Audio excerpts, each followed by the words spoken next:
5મો મહિનો છે એટલે કુલ 4 પગાર બાકી છે। બગસરા નગરપાલિકાની આવકના સ્ત્રોત વગરની નગરપાલિકા છે અને ગ્રાન્ટ આધારિત નગરપાલિકા છે। ઓક્ટ્રોય ગ્રાન્ટમાં જે પૈસા આવે, માનો કે દર મહિને પગાર 36 લાખ રૂપિયા પગાર થાય છે અને 17 લાખ રૂપિયાની ગ્રાન્ટ આવે। બીજા જે વસૂલાતના પૈસા આવે એ આપણે પગારમાં જ વાપરીએ છીએ અને દર મહિને પગાર એ રીતે થતા રેગ્યુલર, પણ ગ્રાન્ટ પહેલા મોડી આવવાના કારણે નવભંડોળમાં વસૂલાત ઓછી થવાના કારણે પગાર થોડાક 2-3 ચડી ગયા। એ ચડત પગાર અમે કરવા તૈયાર જ છીએ। ગ્રાન્ટનો હુકમે આવી ગયો છે પણ પૈસા કોઈ કારણોસર સરકારમાંથી હજી જમા થયા નથી। એટલે આજ રોજ બગસરા નગરપાલિકાના તમામ સફાઈ કામદારો, એનું પ્રતિનિધિ મંડળ સહિત બગસરા નગરપાલિકા આવ્યા હતા, રજૂઆત કરી લોકોએ અને એના રજૂઆતને અન્વયે અમે એને આશ્વાસન રૂપે 3 પગાર અત્યારે કરી આપી। બાકી એનો એક જ પગાર છે એટલે 3 પગાર અમે કરવા તૈયાર છીએ। જો એ લોકો પગાર લઈને અને શાંતિથી પગાર લઈને અને કામે ચડી જાય તો હજી કોઈ ઉપવાસનું એનું કઈ આયોજન છે નહીં। અમે 3 પગાર 100% એને કરી દઈશું। એને કીધું છે 5 જણા આવજો, અમે તમારા 3 પગાર બપોર સુધી નાખી દેશું। ક્યારે? કાલે। આની પહેલા તો નગરપાલિકામાં 5 પગાર ભેગા નથી થયા, આ વખતે કેમ આવું? ના, વર્ષો પહેલા થયા હતા ભેગા અને અમે નગરપાલિકાની સ્થિતિ પગારને ધોરણે અમે લોન ફાઇનાન્સ બોર્ડમાં માંગી છે। જો આપશે લોન તો અમે રેગ્યુલર દર પહેલી પગાર કરી દઈશું।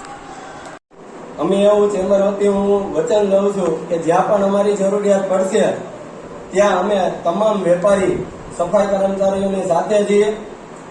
આ સફાઈ કર્મચારીઓને જો 5 મહિનાનો પગાર ન આવતો હોય તો એમનું ઘરનું ભરણ પોષણ કેમ કરવું, બાળકોની ફી કેમ ચૂકવવી, હોસ્પિટલે જ્યારે પણ જવાનો વારો આવે ત્યારે એમને બારે કોણ આવે। છતાં બગસરા નગરપાલિકાએ અમે આવેલા ત્યારે પ્રમુખશ્રીની ગેરહાજરી હતી, તેમના પતિશ્રી પ્રતિનિધિ તરીકે નિભાવતા હતા। તો અમે એમને પણ પૂછેલું કે આ વિષય ઉપર આપનું શું કહેવાનું? એમના પતિ કોણ? એવી રીબડિયા। તો એમનું એવું કહેવાનું છે કે મારે કોઈને જવાબ દેવાનો થતો નથી।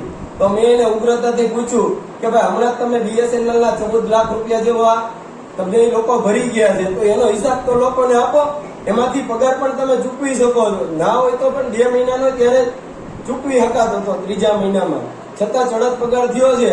એટલે હવે એ લોકો અડગ છે કે ભાઈ અમને 5 મહિનાનો જ પગાર આપો, કારણ કે 5 મહિનાનો પગાર આવે તો જ આગળના પૈસા જે લોકોની પાસે બાકી છે, જે લોકો પાસેથી વાયદેથી લઈ આવ્યા છે એને હવે દઈ શકે એમ છે, અન્યથા દઈ શકે એમ નથી। નગરપાલિકાનો અડધટ વહીવટ છે। જે લોકોએ પૈસા જ્યાં વાપરવાના છે ત્યાં નથી વાપરતા અને જે લોકોને દેવાના નથી એને દઈ દેલા છે। આ સ્વભંડોળમાં એટલે હમણાં જ ઉદઘાટન કરવામાં આવ્યું 27,000 ફૂગા, 68,000 રૂપિયાનો લાઇટ મંડપ ને એવા 1.5 લાખ રૂપિયા જેવો ખર્ચ કર્યો। તો આવા ખર્ચ ન કરાય ને એમ પગાર નથી ચૂકવાતો તો સરકારને આવા ખોટા ખર્ચ કરવામાં આવે પણ એની પર રોક રાખવી જોઈએ। અમે બગસરા સફાઈ કામદાર અને વાલ્મીકી સમાજના પ્રમુખ તરીકે હસમુખભાઈ જયરામભાઈ તમામ સફાઈ કામદારોને લઈને ગામમાં મેઇન બજારમાં રેલી કાઢી પગારની ઉઘરાણી માટે। પણ પગારના ઉઘરાણી માટે નગરપાલિકા આવ્યા, નગરપાલિકાના સત્તાધીશો પદાધિકારીઓ અમને કોઈ વ્યવસ્થિત જવાબ તમારે થાય એ કરી હવે અમને જવાબ આપ્યા એ કે અમે નારા લગાવ્યા। બધા બહેરાઓ સ્ત્રીઓ અમારે 6 મહિનાથી પગાર નથી, અમારા છોકરાના બિલ લાઇટ બિલ કાપી ગયા, પગારના ફાફા છે, ખાવાના ફાફા છે, છોકરાઓનું ભણતર નથી, અમારે ઘેરે 3 માંગીના ખાટલા છે, બાકી પૈસા વાકે લોકો દવાખાને પણ જઈ શકતા નથી અને આ લોકોનું પેટનું પાણી પણ હલતું નથી। અને આ 100 ભંડોળમાં પૈસા દેખાતા તમે હિસાબ માંગ્યું તો હિસાબ પણ આપતા નથી। એ કે આજે આપશું કાલે આપશું, તો જોઈતનો 100 ભંડોળ હિસાબ જાય છે ક્યાં?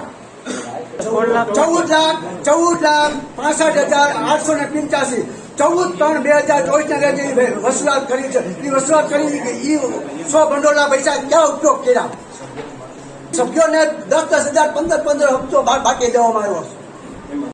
હું સૌ લક્ષ્મીબેન, મારું નામ છે લક્ષ્મીબેન। અટાણે 5 મહિના થઈ ગયા, અમારે પગાર નથી થતા, અમે પગાર સુધી દેતા નથી। અમે રજૂઆત પેલા કરવા આવ્યા હતા અને અમને કે તમને કે 2 પગાર અમને આપી દીધા છે, પણ અમને હજી પગારનું કાંઈ ઠેકાણું હજી નથી। શું કામગીરી કરો છો? સફાઈ કામ કર્યું છે અમે, અમને સાથે અમારે શું કરવું?